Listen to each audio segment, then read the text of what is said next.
Welcome to lunch hour. This is Satish. Liquor scam కేసుతో AP politics full కిక్లో ఉన్నాయి. జగన్ జేబులోకే డబ్బులు వెళ్ళాయంటూ సిట్ ఛార్జ్షీట్ దాఖలు చేసింది. లిక్కర్ స్కామ్ దర్యాప్తు ముగిసినట్టేనా? ఛార్జ్షీట్లో జగన్ ప్రస్తావనపై వైసీపీ నేతల రియాక్షన్ ఏంటి? ఛార్జ్షీట్ ఆధారంగా మరిన్ని అరెస్టులు ఉంటాయా? ఇదే అంశంపై లంచ్ అవర్ డిబేట్లో మనం మాట్లాడబోతున్నాం. చర్చలో పాల్గొంటున్నారు బయట నుంచి లైవ్లో శాసనమండలి మాజీ సభ్యులు, ప్రస్తుతం తెలుగుదేశం పార్టీ రాష్ట్ర అధికార ప్రతినిధిగా ఉన్న దొరపరెడ్డి జగదీష్ గారు, అలాగే వైఎస్ఆర్ కాంగ్రెస్ పార్టీ నుంచి ప్రస్తుతం 10 టీవీ స్టూడియోలో ఉన్నారు వైఎస్ఆర్ కాంగ్రెస్ పార్టీ అధికార ప్రతినిధి కారుమూరి వెంకటరెడ్డి గారు.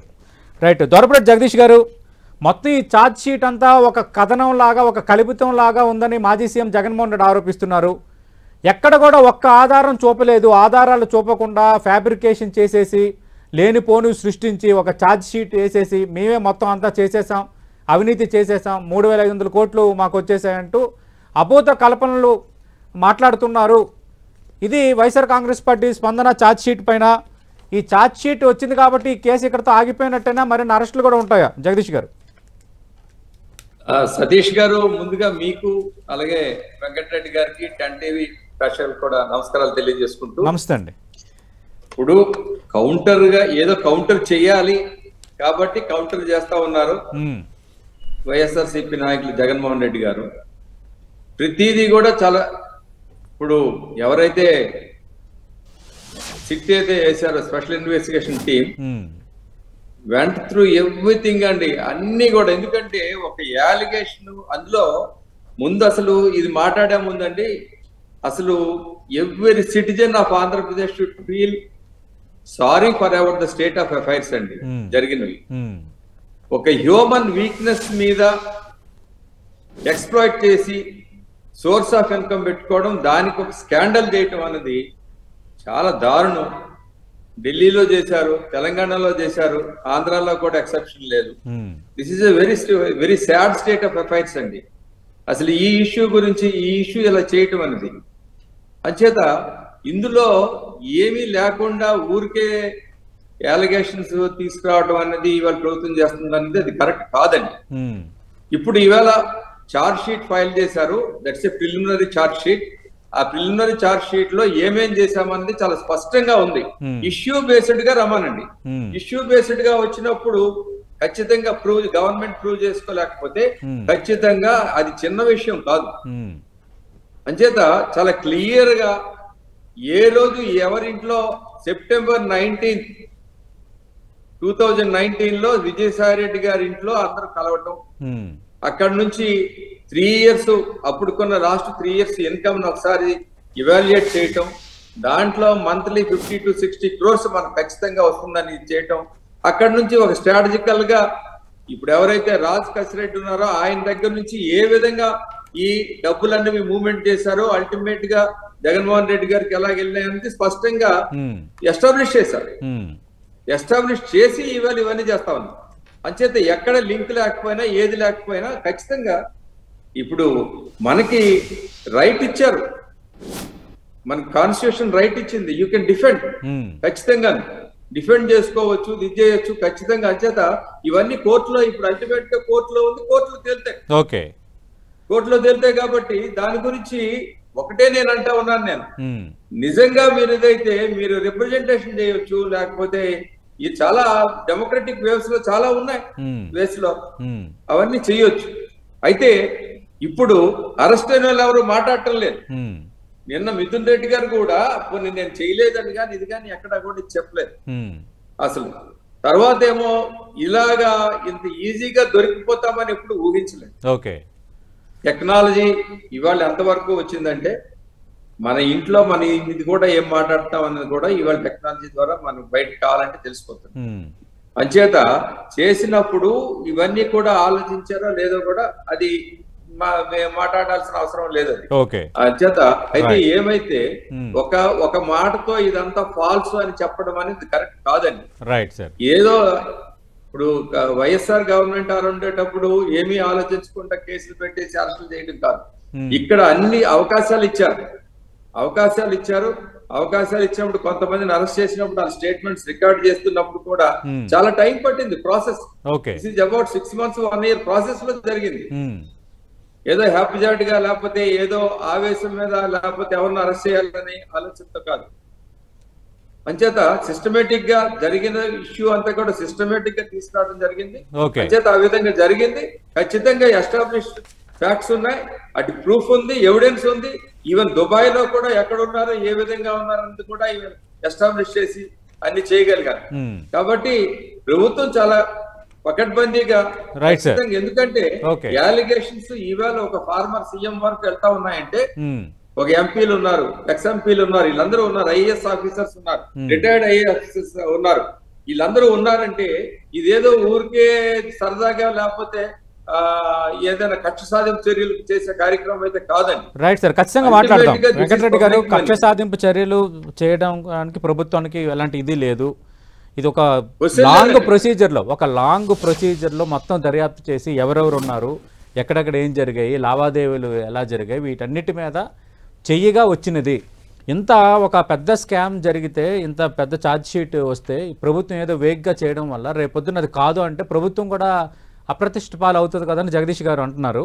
అలాగే మీరు ఇదంతా కక్ష సాధింపు నిరాధారం అని అంటున్నారు కాబట్టి నిన్న మీ పార్టీ నేత సజ్జల రామకృష్ణారెడ్డి అలాగే మాజీ మంత్రులు వాళ్ళ ప్రకటనలపై కూడా ఈరోజు 2 మంత్రులు రెస్పాండ్ అయ్యారు. వాళ్ళిద్దరి పేరు కూడా మీరు రెస్పాండ్ అవ్వాలి. హోంమంత్రి అనిత, మరో మంత్రి జనార్దన్ రెడ్డి వైసీపీ ఆరోపణలపై రెస్పాండ్ అయ్యారు. వాళ్ళు ఏమన్నారు ఒకసారి విందాం. అది అక్రమ అరెస్టో సక్రమ అరెస్టో కోర్టులు చెప్తాయండి. ఒక ఎంపీని అరెస్ట్ చేయడం అనేది ఇట్స్ నాట్ ఈజీ థింగ్.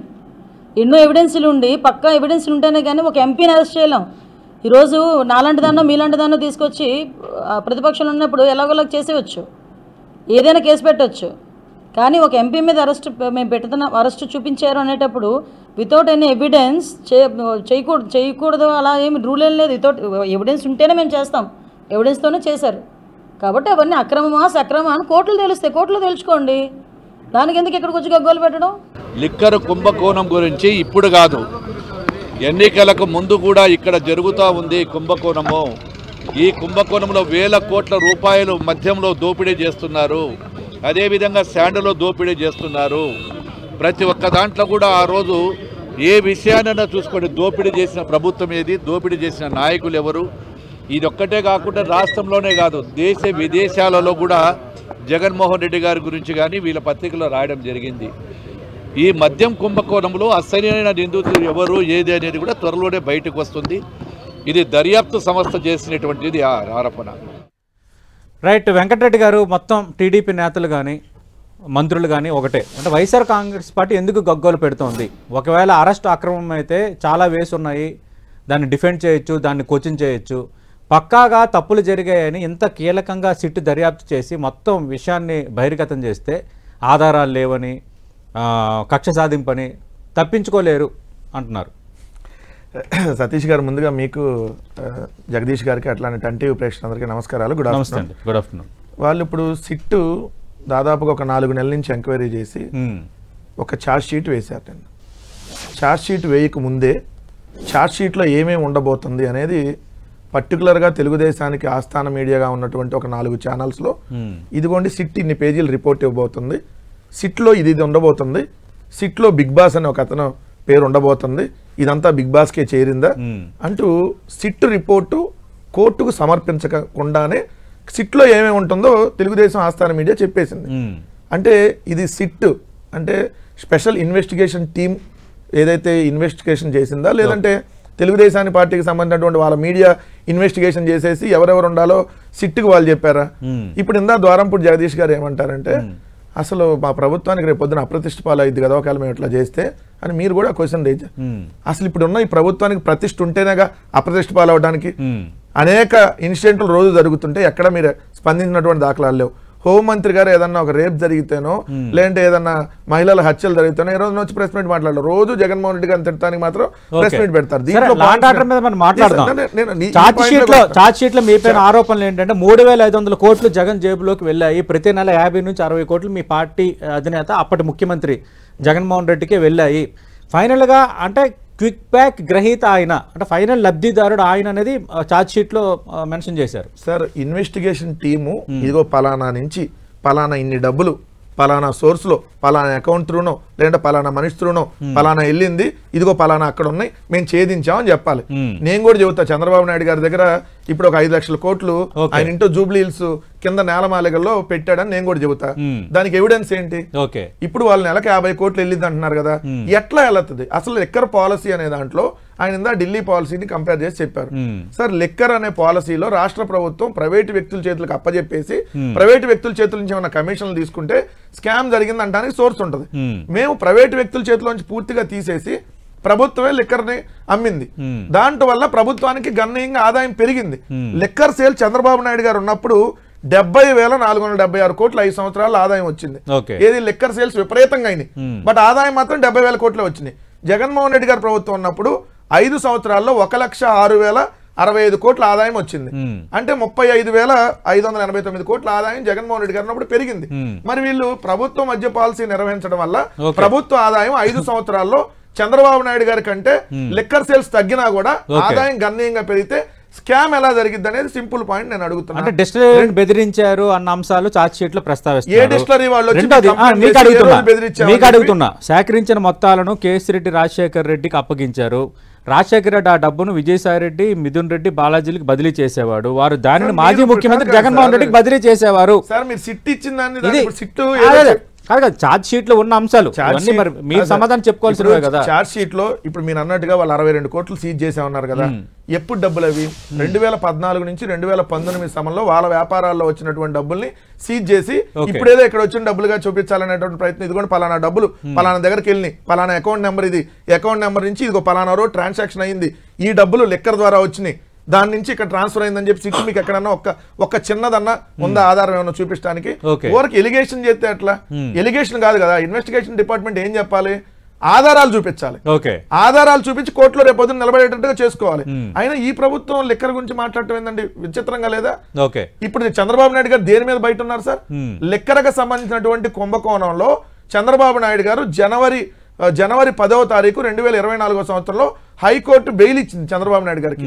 ఏది లిక్కర్ స్కామ్ లో ఒకటి, ఇసుక స్కామ్ ఒకటి, ఏదైతే అమరావతి ఇన్నర్ రింగ్ రోడ్డు, ఇట్లాంటి స్కాములన్నింటిలో చంద్రబాబు నాయుడు గారు A3గా ఉన్నాడు లిక్కర్ కుంభకోణంలో. A2 కొల్లు రవీంద్ర, A1 ఎవరైతే ఉన్నటువంటి అధికారి.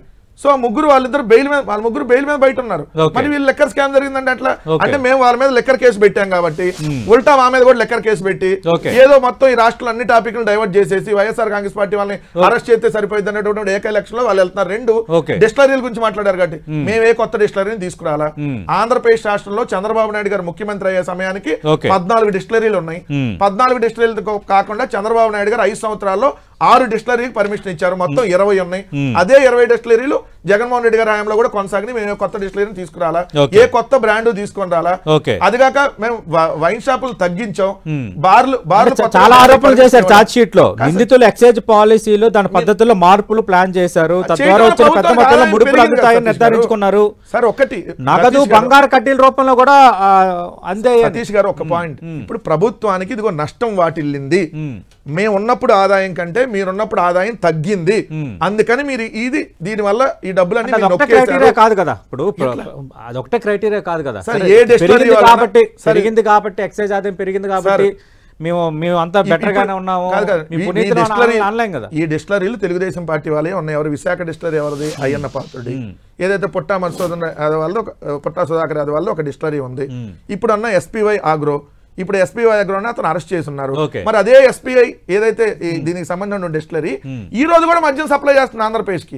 2 వాళ్ళు అక్రమాలు చేశారని చెప్పారు. చేసినప్పుడు వాళ్ళ దగ్గర నుంచి మీరు ఎలా తీసుకున్నారు? రెండోది అసలు ఈ కేసు ఎలా పుట్టింది? ఎవరో వై వెంకటేశ్వర శ్రీనివాస్ అనే అతను ఒక రిజిస్టర్ పోస్ట్ చేస్తాడు. ఎవరికి? ముఖేష్ కుమార్ మీనాకి, వివాదాస్పద ఎన్నికల కమిషనర్ అతను. సో అతనికి ఒక వేస్తాడు. ఎందుకు? అతను బెవరేజ్ కార్పొరేషన్ MDగా ఉన్నాడు కాబట్టి. ఆయన 9 రోజులు అంతర్గత విచారణ పూర్తి చేశాడంట, చేసే స్కామ్ జరిగిందంట. దాంట్లో FIR నమోదు చేసి వ్యక్తులని ఛార్జ్ షీట్ లో ఆరోపణలు చేసినంత మాత్రాన నిజమైపోతాయా? 3,500 కోట్లకి ఆధారాలు చూపించాలి, ప్రతి నెల 50 నుంచి 60 కోట్లు వెళ్ళి అయినా దానికి ఆధారాలు చూపించాలి. కేవలం అప్రతిష్ట పాలు చేయడానికి ఆధారాలు లేకుండా మాట్లాడుతున్నారు. ఇది వైఎస్ఆర్ కాంగ్రెస్ పార్టీ వాదన. సార్, ఇప్పుడు ఒకటే, ఇప్పుడు వెంకటరెడ్డి గారు చెప్పిన విషయాలే నేను చెప్తాను. మీరు అడిగారు, చెప్పండి సార్. అసలు పాన్ షాప్ లో ఏం కొన్నా కూడా డిజిటల్ సేల్స్ ఉండేవండి. వీళ్ళు అసలు డిజిటల్ సేల్స్ లేకుండా మొత్తం క్యాష్ అని పెట్టారు. అక్కడే స్టార్టెడ్ ద స్కాండల్ అండి. ఏదైనా సమాధానం చెప్పగలరా? అసలు ఎక్కడ కూడా డిజిటల్ సేల్స్ లేవండి 5 ఏళ్ళు కూడా. కాబట్టి అది మెయిన్ అంటే ఇంటెన్షన్. ఇప్పుడు లా ఆఫ్ ఎవిడెన్స్ లో ఉంటుంది మెన్సీరియా అని, mental intention. The intention it self is wrong. అంటే నో ట్రాన్స్పరెన్సీ. రెండోది ఏంటంటే సేల్స్ పెరిగాయి. ఇప్పుడు 3,500 crores సైఫన్ చేశారంటే ఇట్స్ ఎ పబ్లిక్ మనీ. ఎవరిచ్చారు సార్? 3,500 crores సైఫన్ చేశారు. దానికి మేము లెక్క చెప్తా ఉన్నాం ఎలా సైఫన్ చేశారని. అంచేత అది వెంకటరెడ్డి గారు అడుగుతున్నారు ఎక్కడ నష్టం జరిగింది, ఎక్కడ 3,500 కోట్లు అది ప్రజల డబ్బే కదా. గవర్నమెంట్ ఆధారం లేదంటున్నారు సార్. 3,500 కోట్లు కాదు, మీరు 1,00,000 కోట్లు అని చెప్పారండి ఒకప్పుడు. గుర్తు తెచ్చుకోండి, 1,00,000 కోట్లు మధ్యలో స్కామ్ జరిగింది. 1,00,000 కోట్లు స్కామ్ జరిగిందని మీరే ఆరోపించారు. మళ్ళీ మీ నోటికి వస్తే ఎందుకంటే 3,500 కోట్లకి ఏదో లెక్క చూపించాలి కాబట్టి నెలకి 50-60 కోట్లు మీ నోటికి వచ్చేసినట్టు మాట్లాడితే కాదు కదా. ఎవరు ఇచ్చారు, ఎవరికి నష్టం జరిగింది తీసుకున్న సమాధానం. అంటే ఈ కోర్టులు అన్నిట్లో ఇవన్నీ చూడలేదంటారా? చంద్రబాబు నాయుడు గారు కూడా 53 రోజులు జైల్లో ఉండొచ్చారండి. ఒక పార్లమెంట్ మెంబర్ కి సుప్రీం కోర్టులో కూడా యాంటిసిపేటరీ బెయిల్ రిజెక్ట్ చేశారంటే the gravity of offence. Okay, అది గ్రావిటీ ఆఫ్ అఫెన్స్. ఇప్పుడు సుప్రీం కోర్టు కూడా స్టడీ చేయకుండా రిజెక్ట్ చేశారా బెయిల్? సార్ ఇప్పుడు హైకోర్టు రిజెక్ట్ చేశారా? మాజీ సీఎం గా ఉన్నటువంటి చంద్రబాబు నాయుడు గారు, అంటే అప్పుడు మాజీ సీఎం చంద్రబాబు నాయుడు గారు మాజీ సీఎం. అప్పుడు చంద్రబాబు నాయుడు గారికి ఎన్ని రోజుల తర్వాత బెయిల్ వచ్చిందండి? ఎన్ని కోర్టుల్లోకి వెళ్తే వచ్చింది? ఆయనకు వచ్చిన బెయిల్ ఏంటి? హెల్త్ ఇష్యూస్ వల్ల బెయిల్ వచ్చింది. జగదీష్ గారు మనం పాత పురాణాలు మర్చిపోతే గుర్తు చేయడానికి చంద్రబాబు నాయుడు గారు బెయిల్ మీద బయట ఉన్నాడు. చంద్రబాబు నాయుడు గారు చేసినట్టే అరెస్ట్ అయ్యి జైలుకి వెళ్తే కుంభకోణం జరిగింది చేశారు అని అంటే చంద్రబాబు నాయుడు గారు చేసినట్టే కదా. మిథున్ రెడ్డికి బెయిల్ తిరస్కరణ సమయంలో సుప్రీంకోర్టు చేసిన వ్యాఖ్యలు కూడా కొంచెం ఇంపార్టెంటే కదా. చంద్రబాబు నాయుడు గారు బెయిల్ సందర్భంగా ప్రస్తావనకు వీళ్ళతో సంబంధం ఉన్న వాళ్ళు డబ్బులు ఎందుకు పంపించారు కూడా అనేక సందర్భాలుగా కోర్టు వ్యాఖ్యానాలు చేసినాయి. కోర్టు వ్యాఖ్యానాలే ఫైనల్ అంటే చంద్రబాబు నాయుడు గారికి చంద్రబాబు నాయుడు గారికి స్కిల్ డెవలప్మెంట్ కేసులో ఎన్ని రోజుల తర్వాత బెయిల్ వచ్చింది? ఏ బేస్ లో బెయిల్ వచ్చింది? ఏ బేస్ లో బెయిల్ వచ్చింది? కేసు మెరిట్స్ లో ఏమైనా బెయిల్ వచ్చిందా? హెల్త్ ఇష్యూస్ వల్ల బెయిల్ వచ్చిందా? నేను అడుగుతున్నా సూటిగా. డబ్బులు మేము తీసుకున్నాము పలానా చోటకు వచ్చింది అంటానికి మీ దగ్గర చార్జ్ షీట్ లో ఉన్నటువంటి ఎవిడెన్స్ చూపించండి. రెండో పాయింట్ వచ్చేటప్పటికి లాభం వస్తే వీళ్ళు నష్టం వచ్చింది అంటారు. ఆల్రెడీ ప్రొడ్యూస్ చేశాం మేము. మీరు చూపించడం ఏంటి? కోర్టుకి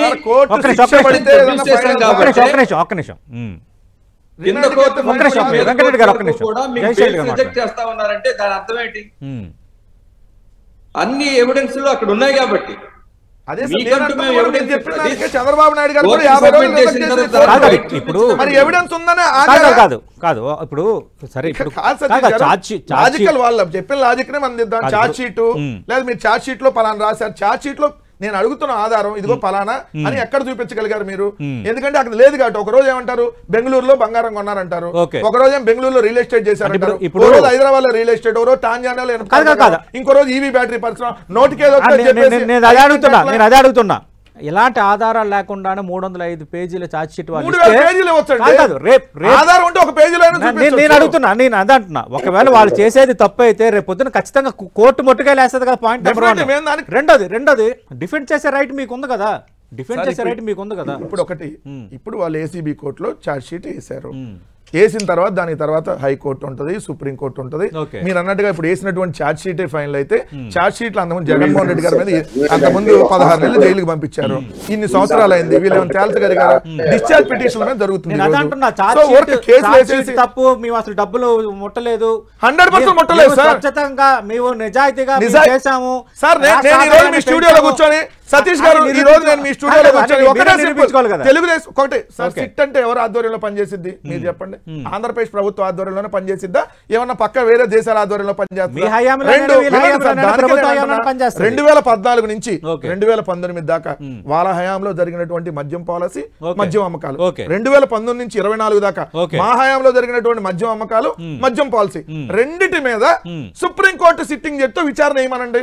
మేము సిద్ధంగా ఉన్నాం. ఎందుకంటే మేము ఎక్కడ మేము తప్పు చేయలేదు కాబట్టి అత్యున్నత న్యాయస్థానంలో ఉన్నటువంటి జడ్జి గారితో విచారణ అడుగుతున్నాం. ఎందుకు మరి వాళ్ళు పారిపోతారు? వాళ్ళు కూడా స్కామ్ చేయలేదు అన్నప్పుడు చెప్తుంది ఏంటి మళ్ళీ మీకు ఛార్జ్ షీట్ అంటే charge sheet is not final. అంటే ఛార్జ్ షీట్ ఫైనల్ కాదు అంటే ఛార్జ్ షీట్ ఫైనల్ కాదు కదా, నేను అదంటున్నా. ఇప్పుడు కోర్టు వేసేటటువంటి శిక్ష ఫైనల్, ఛార్జ్ షీట్ ఫైనల్ కాదు. అంటే వేగ్గా రాసేసారు ఛార్జ్ షీట్ వేగ్గా రాసేసారు. దాంట్లో మీరు చూస్తే ఎన్ని కట్టు కథలు అక్కడ అర్థమవుతున్నాయి. వేగ్గా రాసేసారు ఆధారం లేకుండా. సార్ నేను అంటున్నా కాదు ఎవరైతే రాజశేఖర రెడ్డి ఉన్నారో ఆటోమేటెడ్ ఓఎఫ్ఎస్ స్థానంలో మాన్యువల్ ప్రాసెస్ ప్రవేశపెట్టడంలో కీలక పాత్ర పోషించాడు. ఏపీ ఎస్బీసీఎల్ అంటే ఆంధ్రప్రదేశ్ స్టేట్ బ్యావరేజ్ కార్పొరేషన్ లిమిటెడ్లో విశ్వాసపాత్రలను పెట్టుకున్నారని ఛార్జ్ షీట్లో ఆరోపణ. అతను షెల్ డిస్టిలరీలను సృష్టించి మరో నిందితుడు బాలాజీ గోవిందప్ప ద్వారా జగన్ కు కిక్ బ్యాక్లు అందించారన్నది వీళ్ళు ఛార్జ్ షీట్ లో. విజయసాయి రెడ్డి పేరు కూడా రాశారు దాంట్లో. అవును, విజయసాయి రెడ్డి పేరు రాశారు. విజయసాయి రెడ్డి వాళ్ళతో కలిసి వాళ్ళు రాసిందే ఫైనల్, వాళ్ళు చేసిందే ఫైనల్ అనేది కాదు కదా అక్కడ. ఎందుకంటే ఇప్పుడు ప్రభుత్వం మా మీద కక్షపూరితంగా వెళ్తుంది కాబట్టి వాళ్ళు కావాల్సినట్టుగా అది రాస్తారు. Point number 1. 2, దాంట్లో ఉన్న వాళ్ళందరూ మరి విజయసాయి రెడ్డి గారు మరి ఇప్పుడు దాకా ఆయన సాక్షి ఎట్లా అవుతాడు? ఆయన ఇంట్లోనే జరిగింది అంటున్నాడు, ఆయనే డబ్బులు తీసుకెళ్లి ఇచ్చాడన్న ఛార్జ్ షీట్ లో రాసినప్పుడు మరి విజయసాయి రెడ్డి గారిని ఇప్పటి వరకు ఎందుకు అరెస్ట్ చేయలేదు వాళ్ళు అనుకోవడం. రెండో ఏ38 A37 మీరు అన్నట్టుగా అరెస్ట్ చేసినప్పుడు ఇప్పటి వరకు మరి విజయసాయి రెడ్డి గారు A5 గా ఉన్నాడు. A5 సంబంధించి మరి లేదు అంటే ఆయన వైఎస్ఆర్సీపీ లో లేడు కాబట్టి ఆయనతో మీరు ఇప్పుడు లాలూచి ఏమన్నా పడ్డారా? అది చల్లదనే ఆల్రెడీ న్యాయపరంగా వాళ్ళు ఇచ్చినటువంటి రేపు ఛార్జ్ షీట్ చల్లదని న్యాయపరంగా వెళ్తాం. దాంట్లో ఏముంది? ఇలాంటి కేసులు పెట్టే జగదీష్ గారు ఇది ప్రిలిమినరీ ఛార్జ్ షీట్ కాబట్టి ఇంకా వేరే ఛార్జ్ షీట్ రాబోతుందా అన్నది ఒకటి. రెండోది ఇప్పుడు దర్యాప్తు ముగిసినట్టుగా భావించాలా, ఇంకా మరికొన్ని అరెస్టులు కూడా ఉంటాయా ఇందులో? టోటల్ గా 40 మెంబర్స్ లిస్టెడ్ అండి. 40 మెంబర్స్ అక్యూజ్డ్ గా పెట్టారండి. కాబట్టి ఇంకా దర్యాప్తు కూడా ఉంటుంది, ఇంకా అరెస్టులు కూడా ఉండొచ్చు గ్రావిటీ బట్టి. ఇప్పుడు విజయసాయి రెడ్డి గారి గురించి ఏదైతే ఆయన వెంకటరెడ్డి గారు వాళ్ళు ఏదైనా చేయొచ్చు, మన దాంట్లో వీఆర్ నాట్ కన్సర్న్. అది అచేత రెండోది ఛార్జ్ షీట్ ని మిమ్మల్ని నమ్మమని మేము అనలేదు, మేము కోర్టుకు ప్రొడ్యూస్ చేసాం. Court will decide. అచేత ఒకప్పుడు మీకు న్యాయ వ్యవస్థ కూడా కాదు. తెలుగుదేశం మీడియాకి ఎలా ఇచ్చింది? అధికారంలో ఉన్నప్పుడు న్యాయ వ్యవస్థను కూడా మీరు తప్పు పట్టే రోజులు కూడా ఉన్నాయి. మీరు మన ఇందాక మీరు అన్నారు, మీరు గతాన్ని కూడా మీరు ఒకసారి ఆలోచించండి ఏ విధంగా జరిగాయి, ఏం చేశారంటుంది. మేము న్యాయ వ్యవస్థ మీద పూర్తిగా ఇచ్చి ప్రతిదీ కూడా అన్ని పక్కాగా చేసే కోర్టులో ప్రొడ్యూస్ చేసాం. డిఫరెంట్ స్టేజ్ లో కూడా మీరు బెయిల్స్ లో డిఫరెంట్ కోర్ట్స్ వెళ్ళారు, కానీ రిజెక్ట్ అయ్యింది. అంటే వితౌట్ ఎనీ గ్రావిటీ గానీ ఎవిడెన్స్ కానీ మనం అల్టిమేట్ గా కోర్టులు కూడా నమ్మకపోతే మనం ఇంకెవరు నమ్ముతాం? డెమోక్రసీలో అవన్నీ రాజ్యాంగ వ్యవస్థలు అవి. ఆ రాజ్యాంగ వ్యవస్థలు అనుసరించే మనం ఉండాల్సిన బాధ్యత మనకు ఉంది. మనకు ఇష్టం లేకపోతే దాని మీద నమ్మకం లేదంటే కుదరదు కదా. ఎవరు చెప్పారు? అంటే దొరపరెడ్డి జగదీష్ గారు, ఇప్పుడు మిథున్ రెడ్డి ఎంపీ అరెస్ట్ అయ్యింది, దాంతో ఇంకా తీవ్రత పెరిగింది. లిక్కర్ స్కామ్ ఈ స్థాయిలో అవుతుందా, ఈ ఛార్జ్ షీట్ లో అంశాలు లేదా అది తప్పని వైఎస్ఆర్ కాంగ్రెస్ పార్టీ అంటుండడం ఇవంతా. అంటే నెక్స్ట్ టీడీపీ నేత చాలా మంది మాట్లాడుతున్నారు నెక్స్ట్ బిగ్ బాసే అని. అంటే మాజీ సీఎం జగన్మోహన్ రెడ్డి అరెస్ట్ కి ఛాన్స్ ఉందా ఇందులో? అడుగుతున్నానంటే మీకు కూడా లా మీద ఎక్కువ అవగాహన ఉంది నాకు తెలుసు. కానీ జగన్మోహన్ రెడ్డిని నిందితుడిగా పేర్కొనలేదు. మాజీ సీఎం జగన్మోహన్ రెడ్డిని ఎక్కడ కూడా నిందితుడిగా పేర్కొనలేదు. క్విక్ బ్యాక్ గ్రహీతగా మాత్రమే మెన్షన్ చేశారు. అది కాబట్టి ఫుల్ ఇన్వెస్టిగేషన్ తర్వాత ఖచ్చితంగా ఇమ్యూనిటీ అనేది ఎవరికి ఉండదండి. సుప్రీంకోర్టు సిట్టింగ్ ఇమ్యూనిటీ అనేది ఎవరికి ఉండదు. అక్కడ ఉన్న పరిస్థితులు బట్టి ఖచ్చితంగా అక్కడ ఉన్న దీన్ని బట్టి అయితే ఆ పరిస్థితులు బట్టి ఇదైతే ఖచ్చితంగా ఏదైనా జరగచ్చు. ఓకే, ఏదైనా జరగచ్చు అంటున్నారు. మీ అంచనా ఏంటి? ఇక్కడ ఆగుతుందా లేదంటే ఇంకా? జగన్మోహన్ రెడ్డి గారు మొన్న ప్రెస్ వాళ్ళు అడిగితే కూడా చెప్పారు, నేను తాడేపల్లిలో ఉన్నా కదా, వస్తారంటే అరెస్ట్ చేసుకోమని చెప్పి. ఓకే, సో మీడియా వాళ్ళు అరెస్ట్ చేస్తారని ఒక అంచనాకు వచ్చింది వైఎస్ఆర్ కాంగ్రెస్ పార్టీ. మీ పార్టీ వైఎస్ఆర్సీపీ సోషల్ మీడియా కార్యకర్తల నుంచి ఏదైతే జర్నలిస్టుల దాకా, ఐఏఎస్ల దాకా, ఐపీఎస్ల దాకా, ఏదైతే ఇప్పుడు మాజీ ఎంపీల దాకా, మాజీ మంత్రుల దాకా, ప్రస్తుత ఎంపీల దాకా, అందరి దాకా వాళ్ళు అరెస్టులు చేస్తున్నప్పుడు మాజీ ముఖ్యమంత్రి జగన్ గారిని అరెస్ట్ చేయరు అని అనుకుంటే అట్లా వాళ్ళ టార్గెట్ ఏంది? జగన్మోహన్ రెడ్డి గారిని అరెస్ట్ చేసి వైఎస్ఆర్ కాంగ్రెస్ పార్టీ నిర్వీర్యం చేయాలని ఆలోచన. ఒకటైతే గుర్తుపెట్టుకోండి, మీరు జగన్మోహన్ రెడ్డి గారిని టచ్ చేస్తే వైఎస్ఆర్ కాంగ్రెస్ పార్టీ శ్రేణులు ఇంకా రెట్టింపు ఉత్సాహంతో రోడ్ల మీదకి వచ్చి మీ Okay. ప్రభుత్వాన్ని నిలదీస్తే Okay, అలాగే మమ్మల్ని బెదిరించే జాగ్రత్తగా కదా గుర్తుపెట్టుకొని మసులుకుంటే మంచిది. లేదు Okay. మేము అరెస్ట్ చేస్తాము, ఎట్లా పడితే అట్లా రెడ్ బుక్ లో అందరి పేర్లు రాసుకున్నాం, ఎలా పడితే అలా పోతా ఉంటే పోండి. 4 ఏళ్ళ తర్వాత ఏమైంది, Okay. మళ్ళీ మేము వచ్చిన తర్వాత Okay. అంతగా రెట్టింపుగా మీ మీద కూడా వెళ్ళాల్సి వస్తుంది కదా. మీరు ఆ సో వదిలేటటువంటి ప్రసక్తి ఉండండి. ఉండదు. మీకు మీరు ఎలా అది వెళ్తుంటే గుర్తుపెట్టుకోండి. రాష్ట్ర అభివృద్ధి అది ఏం కావాలి? చెప్పాలి సార్. ఇప్పుడున్న వాళ్ళు ఆ ప్రభుత్వానికి State ఏం కావాలి? చెప్పాలి. Okay. ఇప్పుడున్న ప్రభుత్వానికి Right. అలా బుద్ధి వచ్చేటట్టుగా అందరు చెప్పాలి. Right. మీరు చేస్తాం తప్పండి, ఈ విధంగా వెళ్ళకూడదు. రైట్ థ్యాంక్ యూ జగదీష్ గారు, థ్యాంక్ యూ వెంకటరెడ్డి గారు. మనం ఆంధ్రప్రదేశ్లో లెక్కర్ స్కామ్ ప్రకంపనలు ఏ స్థాయిలో ఉన్నాయో మనం చూస్తున్నాం. ప్రధానంగా ఛార్జ్ షీట్ 305 పేజ్ ఛార్జ్ షీట్లో అంతిమంగా దీని ద్వారా లబ్ధిదారుడు మాజీ ముఖ్యమంత్రి జగన్మోహన్ రెడ్డి అన్న ప్రస్తావన రావటం, మిథున్ రెడ్డి అరెస్ట్ అవ్వటం, ఇది కేవలం ప్రిలిమినరీ ఛార్జ్ షీటే, కీలక ఛార్జ్ షీట్ రాబోతుంది, పెద్ద తాలూకాల అరెస్టులు కూడా ఉండబోతున్నాయన్న చర్చ జరుగుతున్న నేపథ్యంలో మరి ఈ ఛార్జ్ షీట్ ఆధారాలు లేకుండా వేశారని వైఎస్ఆర్ కాంగ్రెస్ పార్టీ ఆరోపిస్తోంది. మరి ఆధారాలు లేకుండా ఛార్జ్ షీట్ వేస్తే, ఛార్జ్ షీట్పై అభ్యంతరాలు ఉంటే మీ న్యాయపరంగా మీరు పోరాడొచ్చు, మీకు ఆ రైట్ ఉందన్న అంశాన్ని తెలుగుదేశం పార్టీ ప్రస్తావిస్తోంది. చూద్దాం మరి ఇది రాష్ట్ర రాజకీయాలను కుదిపేసే వరకు వెళ్తుందా, ఏం జరగబోతోంది, అందరూ ఆసక్తిగా ఎదురు చూస్తున్నారు ఈ అంశంకు సంబంధించి. ఇది వాటి లంచ్ అవర్ డిబేట్.